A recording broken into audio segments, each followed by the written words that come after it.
নমস্কার বন্ধুরা আপনারা জানেন যে ইরান এবং আমেরিকার মধ্যে কি টাসেল কয়েকদিন ধরে চলছিল। গত কয়েক বছর ধরে ইরানের নিউক্লিয়ার প্রোগ্রাম নিয়ে আমেরিকার সঙ্গে কন্টিনিউয়াস টানাপোড়েন চলছিল।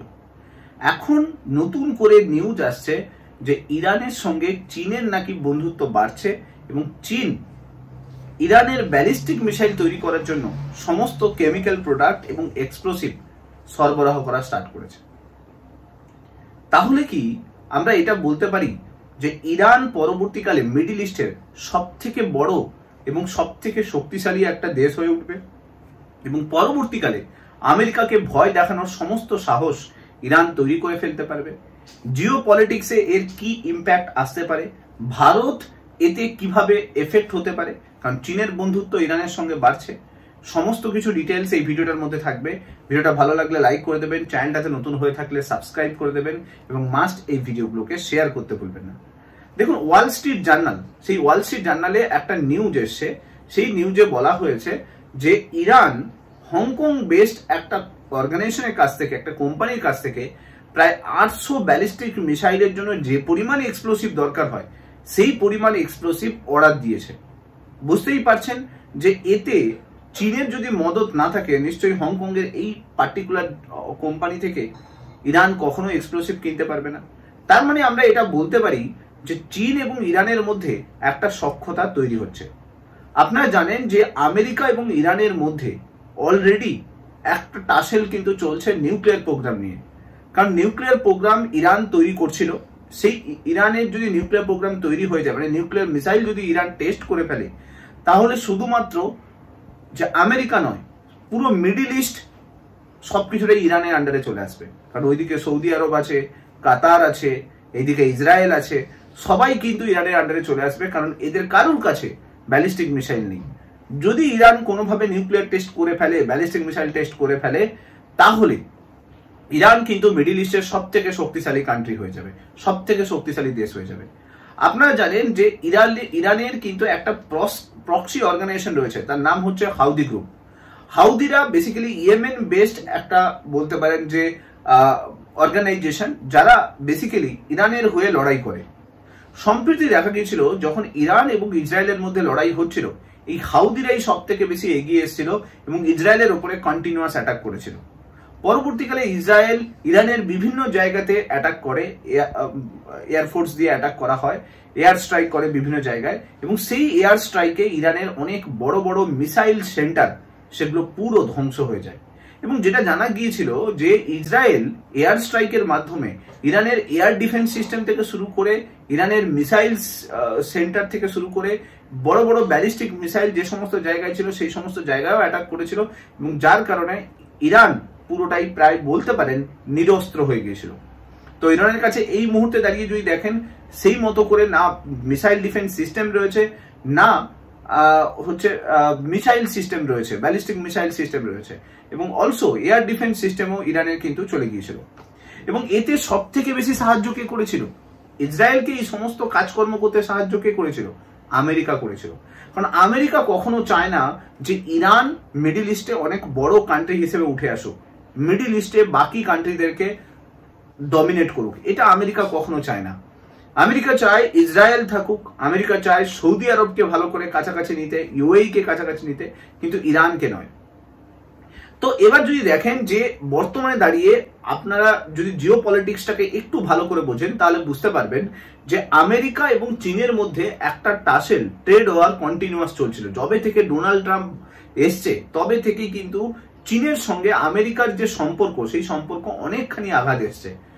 এখন সেই সম্পর্কে এই টানাপোড়েনের মধ্যে কোথাও চীন মনে করেছে যে পরবর্তীকালে যদি আমেরিকার এগেনস্টে আমাদেরকে যেতে হয়, তাহলে আমাদেরকে হেল্প করতে পারে একমাত্র ইরান। কারণ আমেরিকার প্রক্সি ইসরায়েল ওখানে রয়েছে, তো চীনের অবভিয়াসলি প্রক্সি কাউকে দরকার, আর সেই প্রক্সিটা কে হয়ে যাবে? সেই প্রক্সিটা হয়ে যাবে কিন্তু ইরান।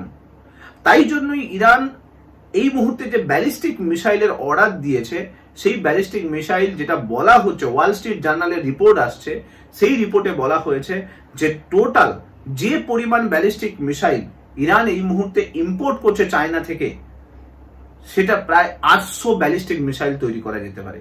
তার মানে বুঝতেই পারছেন এখান থেকে স্পষ্ট ক্লিয়ার যে ইসরায়েল যে অ্যাটাক করেছিল, যে মিসাইল সিস্টেমের উপর অ্যাটাক করেছিল, যে এয়ার ডিফেন্স সিস্টেমের উপর অ্যাটাক করেছিল, সেখানে প্রচুর মিসাইল ধ্বংস হয়ে গেছে, যার জন্য ইরান নতুন করে মিসাইল, ব্যালিস্টিক মিসাইলের সিস্টেম তৈরি করার জন্য উঠে পড়ে লেগেছে।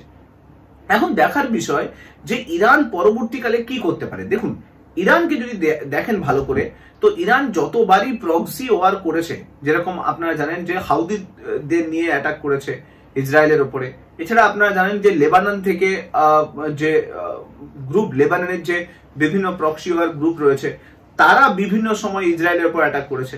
তো ইরান না সব থেকে বেশি প্রক্সি ওয়ার করে, ইরান ডাইরেক্ট ওয়ারে না গিয়ে প্রক্সি ওয়ারের উপরে বেশি ফোকাস করে।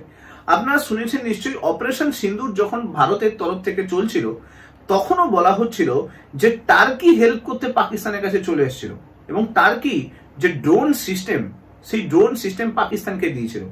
তার মানে বুঝতে পারছেন এই যে মুসলিম ওয়ার্ল্ড কান্ট্রিগুলো রয়েছে, যেরকম ইরান আছে, টার্কি আছে, এই যে কান্ট্রিগুলো রয়েছে, এরা বরাবরই কিন্তু মিডল ইস্টের ডমিনেট তৈরি করার চেষ্টা করছে, ডমিনেশন তৈরি করার চেষ্টা করছে। আর অন্যদিকে যদি দেখেন চীন এবং রাশিয়া আমেরিকাকে কাউন্টার করার জন্য এদেরকে প্রচুর পরিমাণে অস্ত্র সাহায্য করছে। এবার এই যে হাউদিদের কাছে এই মুহূর্তে 800 ব্যালিস্টিক মিসাইলের তৈরি করার যে ব্যালিস্টিক মিসাইল তৈরি করার যে কেমিক্যাল যাচ্ছে, অর্ডার চায়না থেকে যাচ্ছে, এতে আমেরিকা যথেষ্ট সংকটে আছে। কেন না, আমেরিকা বুঝতে পারছে যদি ইন কেস এই সমস্ত ব্যালিস্টিক মিসাইলের কেমিক্যাল প্রোডাক্ট বা ব্যালিস্টিক মিসাইল যদি ইরানের কাছে পৌঁছে যায়, তাহলে ইরান এই সমস্ত ব্যালিস্টিক মিসাইল তৈরি করে কাদের হাতে তুলে দেবে? হাউদিদের হাতে তুলে দেবে। আর হাউদিদের হাতে তুলে দিলে কি হবে? হাউদিদের হাতে যদি তুলে দেয়, তাহলে কি হবে? এরা পরবর্তীকালে যে কোনো সময় অ্যাটাকে এই ধরনের ব্যালিস্টিক মিসাইলকে ইউজ করবে। এখন আমেরিকার কাউন্টার যদি দেখেন, আমেরিকার মানে অ্যালাই কান্ট্রি যদি দেখেন, ইসরায়েল আছে। আর ইসরায়েলে এই মুহূর্তে যথেষ্ট ইস্যু তৈরি হয়ে রয়েছে গাজাকে কেন্দ্র করে, হামাসকে কেন্দ্র করে। তো যদি ইন কেস ভবিষ্যতে এরকম কোনো ওয়ার এক্সেলেট করে, তাহলে কি হবে? তাহলে ইরান কিন্তু এই ধরনের ব্যালিস্টিক মিসাইল দিয়ে ইসরায়েলের উপর অ্যাটাক করতে পারে। আর ইসরায়েলের উপর অ্যাটাক করা মানে আমেরিকার অ্যালাই কান্ট্রির উপর অ্যাটাক করা। আমেরিকা ওটাকে কিন্তু ভালোভাবে নেবে না, তো তাই জন্য আমেরিকাও যুদ্ধে জড়িয়ে পড়তে পারে। তো এখানে তাই জন্য আমেরিকা কোনোভাবে ঠিকভাবে নিচ্ছে না যে চায়না হচ্ছে এই সমস্ত জিনিসকে এক্সপোর্ট করছে, কাকে? ইরানকে। এখন দেখার বিষয় যে ভবিষ্যতে কি হতে পারে। দেখুন, ইন্ডিয়ার কাছে এই মুহূর্তে ইরানের যে এই যে এক্সপোর্ট ইম্পোর্ট চলছে চায়নার মধ্যে, তাতে ইম্প্যাক্ট আসার কথা নয়, কিন্তু জিও পলিটিক্সে কন্টিনিউয়াস চেঞ্জ হতে থাকে, ডাইনামিক্স চেঞ্জ হতে থাকে কন্টিনিউয়াসলি। আমাদের সঙ্গে ইরানের সম্পর্ক এই মুহূর্তে ভালো আছে, ভবিষ্যতে ভালো থাকবে তার তো কোনো গ্যারেন্টি নেই। আর ভবিষ্যতে যদি আমরা পাকিস্তানের সঙ্গে কোনো বড় যুদ্ধে জড়িয়ে পড়ি, তাহলে পাকিস্তানের সঙ্গে কিন্তু ইরানের সম্পর্কও খুব ভালো, টার্কির সম্পর্কও খুব ভালো। তো ইরান কিন্তু পাকিস্তানের সাপোর্টে এগিয়ে আসতে পারে, তো সেক্ষেত্রে আমাদের উপর একটা ইম্প্যাক্ট আসতে পারে। যদিও ইরান আমাদের অনেক দিন ধরেই কিন্তু একটা অ্যালাই কান্ট্রি হয়ে আসছে, কিন্তু জিও পলিটিক্সে কোনো কিছুই কিন্তু সার্টেনিটি নেই, নিশ্চয়তা নেই, যে কোনো সময় সবকিছু বদলাতে পারে। তো এখন দেখার বিষয় যে ডোনাল্ড ট্রাম্প এই বিষয়টাকে কতটা ভালোভাবে নিচ্ছে, এবং যদি ইনকেস ডোনাল্ড ট্রাম্পের মনে হয় যে ইরান যে কাজকর্ম করছে, চায়নার সঙ্গে যে কাজকর্ম চালাচ্ছে, সেই কাজকর্মতে কোনোভাবে তার উপরে কোনো ইম্প্যাক্ট আসতে পারে, তাহলে ইরানের উপরে অনেক বড় বড় স্যাংশন কিন্তু আসতে চলেছে। শুধু ইরান নয়, চায়নার উপরেও বড় বড় স্যাংশন আসতে চলেছে। এখন দেখার বিষয় পরবর্তীকালে ডোনাল্ড ট্রাম্প কি স্টেপ নেয় এবং কোন দিকে এগোয় পুরো ব্যাপারটা। জিও পলিটিক্সে যা কিছু নতুন আপডেট আসবে আমি আপনাদের সঙ্গে এই ভিডিওর মাধ্যমে শেয়ার করব। ভিডিওগুলো ভালো লাগলে লাইক করে দেবেন, চ্যানেলটাতে নতুন হয়ে থাকলে সাবস্ক্রাইব করে দেবেন, এবং মাস্ট এই ভিডিওগুলোকে শেয়ার করতে ভুলবেন না। Thank you so much. Next ভিডিওতে আপনাদের সঙ্গে আবার দেখা হচ্ছে। Till then, bye by.